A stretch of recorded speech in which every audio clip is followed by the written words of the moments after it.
राम राधे राधे राधे कृष्ण कृष्ण कृष्ण राधे राधे राधे कृष्ण कृष्ण कृष्ण राधे राधे राधे श्याम श्याम श्याम राधे राधे राधे श्याम श्याम श्याम राधे राधे। ओम नमः शिवाय ओम नमः शिवाय ओम नमः शिवाय। श्रीमद् भागवत महापुराण के महात्म्य में हम स्कंद 1 के अध्याय 4 में हैं। श्रीमद् भागवत महापुराण की महत्ता बताते हुए एक बहुत ही महत्वपूर्ण कहानी सनकादिक ऋषि नारद जी को और समस्त जो श्रोतागण हैं, सप्त ऋषि, दानव, देव, यक्ष, गंधर्व, नाग, जितने भी लोग हैं सब आए हैं सुनने के लिए, सबको सुना रहे हैं। कितना महत्वपूर्ण है, इससे बढ़ करके कोई भी ग्रंथ जो है इसकी तुलना में नहीं है। स्वयं ब्रह्मा जी ने तराजू में तौल करके भी देख लिया है और उसके विषय में एक बहुत ही महत्वपूर्ण कहानी सुनाने जा रहे हैं। आइए हम लोग भी वह कहानी सुनते हैं, श्रवण करते हैं। नारद जी, अब मैं तुम्हें एक विषय में एक बहुत ही प्राचीन इतिहास सुनाता हूँ, उसके सुनने से ही सब पाप नष्ट हो जाएंगे। पूर्व काल में जो है तुंगभद्रा नदी के तट पर एक अनुपम नगर बसा हुआ था, ठीक है। और सप्तायज्ञेन कलौ पुनन्त ते अत्र ते कीर्तयस्यामि इतिहासं पुरातनम यस्य श्रवण मात्रेण पाप हानि प्रजायते। वो कहानी के श्रवण मात्र से ही सारे पाप नष्ट हो जाएंगे। तुंगभद्रा तटे पूर्वम भूतपन्नम यत्र वर्णाः स्वधर्मेण सत्य सत्कर्म तत्पराः। तुंगभद्रा जो है, तुंगभद्रा तटे, तुंगभद्रा नदी के किनारे पर एक अनुपम नगर बसा हुआ था। वहाँ अभी वर्णों के लोग रहते थे वहाँ पर, ठीक है, और धर्मानुसार आचरण करते थे, वहाँ पर सत्कर्म करते थे। उस नगर में जो है समस्त वेदों का विशेषज्ञ और श्रौत स्मार्त कर्मों में निपुण एक आत्मदेव नाम का ब्राह्मण रहता था। आत्मदेव, ठीक है, आत्मदेव का एक अर्थ होता है आत्मा। हाँ, जो जीवात्मा जो धरती पर आता है वह भी आत्मा ही है, बस वह मनुष्य भगवान को भूल करके सब कुछ अपने देह को समझ लिया है, इसलिए उसको जीव आत्मा बोलते हैं। तो उसी से मिलता जुलता नाम है यहाँ पर आत्मदेव। समझ सकते हैं एक प्राणी जो है जो सब कुछ भूला बिसरा है, ठीक है, भगवान को भूला बिसरा है, वह आत्मदेव नाम का ब्राह्मण रहता है। वह साक्षात दूसरे सूर्य के समान तेजस्वी था, ठीक है। वह धनी होने पर भी भिक्षाजीवी था।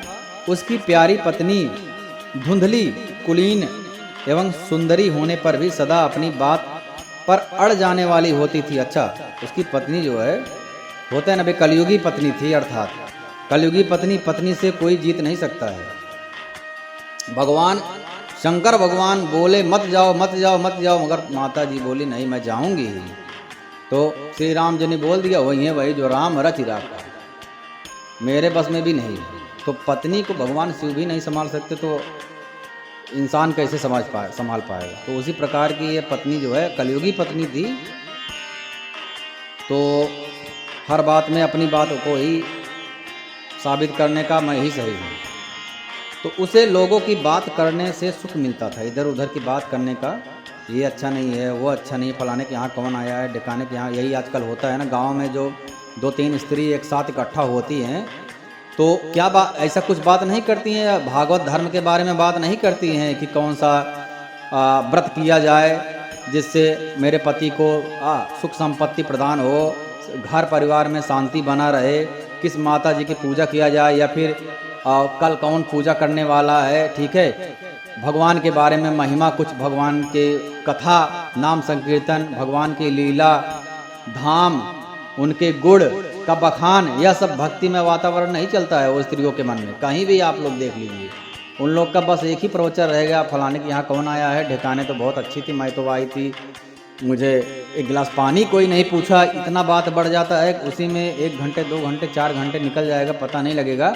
और 10 मिनट के लिए भगवान का नाम संकीर्तन बोल दो तो उनको टाइम नहीं है, या उनकी गलती नहीं है। कलयुगी कल प्रथम चरण, कलयुग का प्रथम चरण ही है।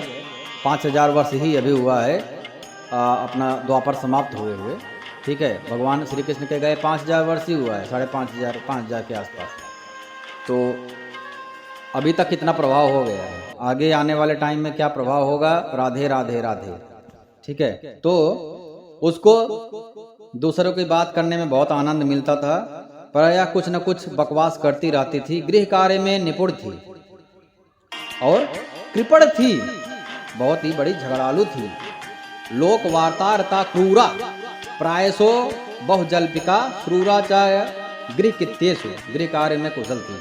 कृपण थी, हाँ। कलह प्रिया जिससे दो अच्छा होता है ना, झगड़ा लड़ाने में बहुत मजा आता है। तो उस प्रकार की वह स्त्री थी। उसका नाम भी उसके अनुरूप था, धुंधली। धुंधली अर्थात उसको धर्म क्या है, किस प्रकार से कार्य करना चाहिए, पति की सेवा करना चाहिए, हाँ, और समय व्यर्थ नहीं करना चाहिए, दूसरों की बुराई नहीं करना चाहिए, यह सब उसको धर्म वाला रास्ता उसको धुंधला दिखाई पड़ता था, उसको दिखाई नहीं पड़ता था, इसलिए उसका नाम भी धुंधली था। उसके जैसे ये थे ना, जिसकी आंखों पर पट्टी बनी, जिसका आँख से कुछ दिखाई नहीं पड़ता था, धृतराष्ट्र जी, उनको भी धर्म जानते हुए भी वो धर्म के रास्ते पर नहीं चल पाते थे, इसलिए उनका आँख भी अंधा था, क्योंकि उनको धर्म का रास्ता ही नहीं दिखाई पड़ता था। उसी प्रकार से ये धुंधली है, इनको भी धर्म का रास्ता नहीं पता है और अधर्म का रास्ता एकदम बराबर पता है। सर्व अधर्म संपन्न नारी थी धुंधली। इस प्रकार जो है ब्राह्मण दाम्पत्य आत्मदेव और धुंधली प्रेम से अपने घर में रहते थे। जिस प्रकार सभी जो आत्मदेव थे वह कैसे भी रहना ही पड़ेगा उनको, धुंधली का साम्राज्य था, चुपचाप रहते थे जैसे लोग रहते हैं आजकल के ज़माने में, पत्नी ही बोलती है, पति चुपचाप सुनता है। तो उनके पास अर्थ और भोग विलास की सामग्री बहुत थी, घर द्वार भी उनके बहुत सुंदर थे, परंतु उससे कुछ सुख नहीं था। क्यों सुख नहीं था? जब अवस्था बहुत ढल गई हो तब उन्होंने संतान के लिए तरह तरह के पुण्य कर्म आरंभ कर दिए। संतान नहीं था उनके पास में। अब समय बीत गया, अवस्था भी ढल रही थी, तो लगा कि पुण्य कर्म कुछ किया जाए। लगता है पुण्य कर्म में कुछ न कुछ कमी है, जिसकी वजह से संतान की प्राप्ति नहीं हो रही है धुंधली और आत्मदेव को। वे दीन दुखियों को गौ, पृथ्वी, सुवर्ण, वस्त्रदान आदि करते थे, क्योंकि उनके पास धन धान्य से वो परिपूर्ण थे पहले से ही। इस प्रकार धर्म मार्ग में उन्होंने अपना आधा धन समाप्त कर दिया। वाह, धर्मज्ञ तो हुए लेकिन लेट हुए, ठीक है। तो भी उन्हें पुत्र या पुत्री, कोई भी संतान, किसी का भी सुख नहीं मिला, किसी का मुख देखने को नहीं मिला। इसलिए अब वह ब्राह्मण बहुत ही चिंतातुर हो गया। ब्राह्मण को बहुत चिंता हो गया। ना पुत्रो ना पिवा पुत्री ततः चिंतातुरो भृशम, बहुत चिंताग्रस्त हो गए। एक दिन वह ब्राह्मण देवता बहुत ही दुखी होकर के घर से निकल करके वन को चला गया। होता है जब कोई प्राणी, अच्छा इसमें एक बात समझने वाली, जब कोई भी प्राणी बहुत दुखी होता है और उसकी सुनने वाला कोई नहीं होता है, मेन बात, उसकी सुनने वाला कोई नहीं होता है, क्योंकि स्त्री तो है लेकिन वह सुनाने वाली है, सुनने वाली तो है नहीं। हाँ, तो अब ये महाराज आत्मदेव जी किसको सुनाए, तो कितना कंट्रोल करे। भर गया जब हृदय में बात, तो अब सोचे कि निकलना ही ठीक है, फिर एकांत ढूंढते। ऐसे ही जो भी संत लोग होते हैं या फिर जिसको जो है ये संसार, ये उनको समझ में आ जाता है, ये संसार जो है सिर्फ अपना लाभ ढूंढता है। सुर नर मुनि सबका यह रीति स्वार्थ लाए, जब तक स्वार्थ है तब तक ही प्रेम है। स्वार्थ खत्म, जब भी उसको ज्ञान हो जाता है तो वह एकांतवास में चला जाता है। ऐसे बहुत सारे उदाहरण हैं। उसको एकांत प्रिय लगता है लेकिन लेट हो जाता है तब तक। ऐसे ही एक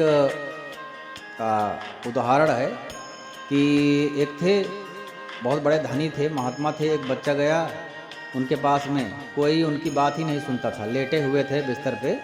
तो बच्चे के बुला करके, सारे रिश्तेदार थे, एक छोटा सा बच्चा था। रिश्तेदार तो उनकी पत्नी के साथ में बात कर रहे थे और बच्चा खाली था तो उसको वो बुलाए कि आओ बेटा, तो वो गया तो बोले कि बेटा ये जो घर देख रहे हो यह मैंने बनवाया है अपनी मेहनत से पैसा कमा करके। बेटा बोला हाँ, और वहाँ पे नुक्कड़ में जो दुकान है वह मैंने बनवाया है। जी हाँ, लेकिन आज जो है मेरा सारा धन मेरी पत्नी लेकर ऐश करती है और मुझे खाना भी नहीं देती है, पानी भी नहीं देती है, बहुत कम खिलाती है और मेरा आधा शरीर पैरालाइज हो गया है। अब मुझे देखने के लिए भी कोई नहीं है, बात करने के लिए कोई आता ही नहीं, 100 बार बुलाना पड़ता है तब एक बार जा कर के आधी गिलास पानी मिलता है। ज़्यादा पानी पीऊँगा तो वॉशरूम जाना पड़ेगा, तो कौन लेके जाएगा। इसकी वजह से खाना आधा मिलता है, पानी आधा मिलता है और गंदे वस्त्र हो गए हैं, नहलाना धुलाना तो दूर की बात है। अब भोग रहा हूँ मैं। बेटा एक चीज़ सत्य है कि कोई किसी का नहीं है। जब तक मैं कमाता था मैं आता था, मेरे जूते निकालती थी, मोजे निकालती थी, पैर धुलती थी, पानी मीठा सब लेकर खड़ी रहती थी क्योंकि मेरे पास पैसा था। और आज नहीं है तो आज मुझे कोई देखने वाला नहीं है। यह परम सत्य है। जब भी लोगों को समझ में आ जाए, आज आ जाए या फिर बुढ़े होने के बाद में आ जाए, यही परम सत्य है। तुलसीदास जी ने भी लिख भी दिया है, स्वार्थ लाए करे सब प्रीति। हाँ, स्वार्थ के बिना कोई प्रेम नहीं करता है, यह बात ध्यान में रखना चाहिए। इसको ध्यान में रखते हुए मनुष्य जीवन में व्यवहार करना चाहिए, तो वह जो है व्यक्ति आनंद में रहेगा। तो यहाँ पर भी आत्मदेव जी जंगल में निकल गए क्योंकि उनका सुनने वाला कोई नहीं था। अब शांति के लिए जंगल में निकल गए तो दोपहर के समय आत्मदेव जी को प्यास लग गई। ठीक है, मध्याह्ने त्रिषितो जातस्य डागम समुपेयीवान, प्यास लग गई। ठीक है, तो दोपहर के समय प्यास लगी इसलिए वह एक तालाब पर गया। संतान के अभाव के दुख ने उन्हें शरीर को बहुत ही सुखा दिया था। अभी टेंशन चिंता होता है तो शरीर, चिंता से चतुराई घटे, दुख से घटे शरीर, और पाप करे लक्ष्मी घटे, कह गए दास कबीर। तो यहाँ पर दुख कितना था, उससे शरीर एकदम सूख गया था। 2 घड़ी बीतने पर वहाँ जो है एक सन्यासी आ गया। जब ब्राह्मण देवता ने देखा कि वे जल पी चुके हैं तब वह उनके पास गया और चरणों में नमस्कार करने के बाद सामने खड़े होकर के लंबी लंबी सांसें लेने लगा। अच्छा, वहाँ जो है जो तालाब था वहाँ पर एक सन्यासी आकर के पानी पिया। तो ये देखे आत्मदेव जी सन्यासी है, चलो इनसे कुछ जो है मार्ग पूछा जाए समस्या का। सन्यासी ने पूछा, कहो ब्राह्मण देवता रोते क्यों हो? कथम रोदसी विप्र त्वाम काते चिंता बलीयसी, तुमको किस बात की चिंता है? तुम जल्दी मुझे अपने दुख का कारण बताओ। बद त्वम स्वत्वरम मह्यम स्वर दुखस्य कारणम, दुख का कारण बताओ। ब्राह्मण ने कहा, महाराज मैं अपने पूर्व जन्म के पापों से संचित दुख का क्या वर्णन करूं? क्योंकि ज्ञानी थे आत्मदेव जी, ब्राह्मण थे, तो उनको यह पता था कि जो मुझे कष्ट मिल रहा है नीचे ही मेरा प्रारब्ध है। और प्रारब्ध कैसे बनता है? पूर्व जन्म के जो संचित कुकृत्य होते हैं, पाप होते हैं, उससे हमको कष्ट मिलता है, और पूर्व जन्म के जो पुण्य होते हैं उससे हमको सुख की अनुभूति होती है। तो यहाँ पर तो अब कष्ट चल रहा है, तो इसका मतलब पाप उन्होंने पूर्व जन्म का जो किया था उसका भोग रहे हैं, दुख। अब मेरे पितर मेरे द्वारा दी गई जलांजलि के जल को अपनी चिंता जनित सांस से कुछ गर्म करके पीते हैं। अर्थात मेरे जो है जो पूर्वज हैं वो लगता है दुखी हैं। देवता और ब्राह्मण मेरा दिया हुआ प्रसन्न मन से स्वीकार नहीं करते हैं, ऐसा लग रहा है। संतान के लिए मैं इतना दुखी हो गया हूं कि मुझे सब सूना ही सूना दिखाई दे रहा है। ठीक है, मद्दतम नैव गृहंत प्रीत्वा देवा द्विजायतः प्रजातु खेन शून्यो अहम प्राणस्य मिहागतम। मैं जो है संतान के लिए बहुत दुखी हूं, मेरे पास एक संतान नहीं है, तो मैं प्राण त्यागने के लिए यहाँ आया हूँ। प्राणस्य मुक्तिम हा गतम, प्राण मुक्त करने के लिए आया हूँ। ठीक है, संतान इन जीव को धिक्कार है। धिक जीवितम प्रजाहीनम धिक गृहम च प्रजाम विनाम। धिक्कार है प्रजाहीन, अर्थात जिसको संतान नहीं है उसको धिक्कार है। और संतानहीन गृह को, संतान जिस घर में संतान नहीं है उस घर को भी धिक्कार है। धिक जीवितम प्रजाहीनम, प्रजाहीन को धिक्कार है। धिक गृहम च प्रजाम विना, अच्छा उस घर में जो संतान है वो घर को भी धिक्कार है। ठीक है, संतानहीन धन जो है उसको भी धिक्कार है। धिक धनम चाणपत्यस्य धिक कुलम, अच्छा और संतानहीन कुल को भी धिक्कार है। ठीक है, इन्होंने सबको धिक्कार धिक्कार धिक्कार बता दिया आत्मदेव जी ने। अब जो है मैं जिस गाय को पालता हूं वह भी सर्वथा बांझ हो जाती है। पालते या मया धेनु सा बंध्या सर्वथा भवेत।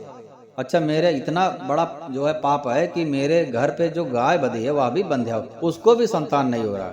मेरे तो नहीं हो रहा, समझ में आ रहा है इतना बड़ा पापी हूं कि मेरे पशुओं को भी संतान नहीं हो रहा है।